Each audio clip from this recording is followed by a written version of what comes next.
Ona görə bu günləri biri də demək ki, əzalı da kimsənin ağzından çıxmaya, bə Güney nə oldu? Hani bu Təbriz, hani bu Ərdəbil, hani bu Urmiya?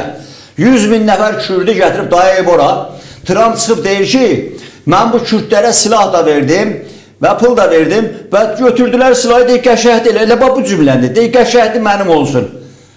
Və həmin sözlə də 2 ay bundan qabaq bu Pəhləvi sülaləsindən qaldırılan o Dınqırov, Tabut Dınqıroy çıxır dedi ki, yerin qabağa kömək gəlir. Bir də onun içində də Azərbaycanlılar da vardı. Və Trump da dedi ki, kömək gəlir. Düz deyirdilər, yalan demirdi Trump da o gedədə. Kömək demişlər, vermişlər Kürdlərə. Kürdlər ki, demək ki, Suriyədə başları daşa dəyib.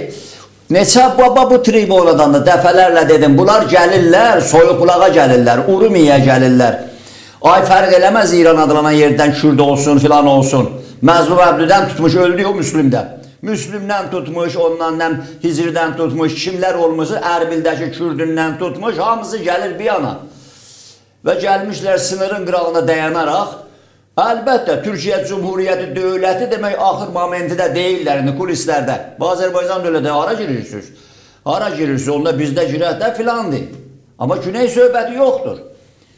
Yəni 40 milyon Azərbaycan türkündən burada deyirsə dəyə görə kimdən söhbət gedir? Bəzilər də çıxıb deyir ki, qardaşım bilirsən nə var? Kimlərin qorxusundan Təbrizi vurmayıb, Təbrizin ortasında o zatları partladır, vurur İsrail. İndi İsrail desə, niyə vurursan? Diyor, füzəni oradan fırladır mənim başıma. Məktəbdən, məsciddən, xəstəxanadan fırladır mənim başıma.